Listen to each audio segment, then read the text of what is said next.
ناظرین کی خدمت میں سلام و آداب. آپ دیکھ رہے ہیں وائس آف لداخ. آج سوموار ہے، فروری کے 26 اور شعبان کی 15 تاریخ. آج کی تازہ ترین خبروں کے ساتھ میں سعید ہاشم رضوی حاضر خدمت ہوں. ناظرین سے گزارش ہے کہ ہر وقت ویڈیو پانے کے لیے ہمارے چینل کو سبسکرائب کریں اور خبر کو آخر تک ضرور دیکھیں، کیونکہ آخر میں ایک اہم سوال ہے. آپ دیکھ رہے ہیں آپ کا پسندیدہ news channel voice of Ladakh.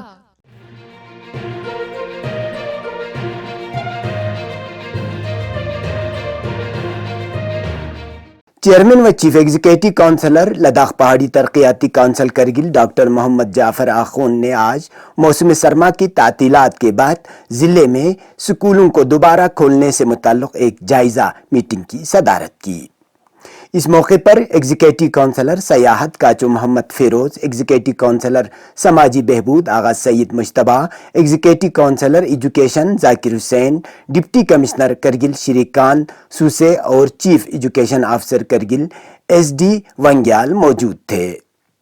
Meeting کے دوران کافی غور و خوض اور تبادلے خیال کے بعد یہ فیصلہ کیا گیا کہ موجودہ موسمی حالات، مختلف سب ڈویژنوں میں رسائی کے مسائل اور صحت کے مسائل کو مد نظر رکھ کر 14 مارچ تک تمام سرکاری اور غیر سرکاری سکول بند رکھا جائے گا اور 15 مارچ کو سکول دوبارہ کھولنے کے حوالے سے سی سی نے متعلقہ افسران کو ضروری انتظامات کرنے کی بھی ہدایت کی.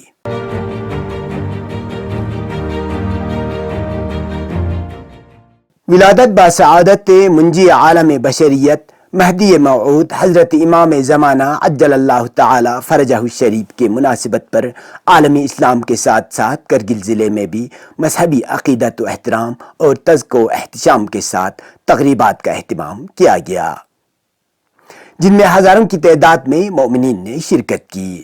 اس دوران ضلع ہیڈ کوارٹر پر سب سے بڑا محفل جامع مسجد کرگل اور احاطۂ اسلامیہ سکول میں منعقد ہوا، جہاں ہزاروں کی تعداد میں لوگوں نے شرکت کی.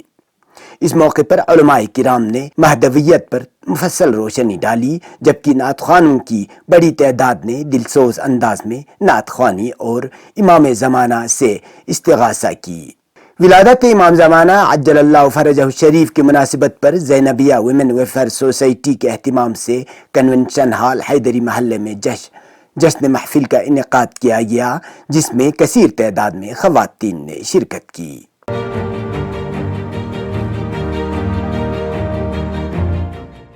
Chief executive counsellor doctor Mohammad Jafar آخون اور ڈپٹی کمشنر شری کانت بالا نے بلتی بازار میں موجود مسجد اور کرگل بازار میں موجود ایک دکان کو گزشتہ رات کے دوران آگ سے ہوئے نقصانات کا جائزہ لینے کے لیے متاثرہ مقامات کا دورہ کیا. اس موقع پر سی سی نے مقامی باشندوں سے ملاقات کر کے ان کے ساتھ ہمدردی کا اظہار کیا.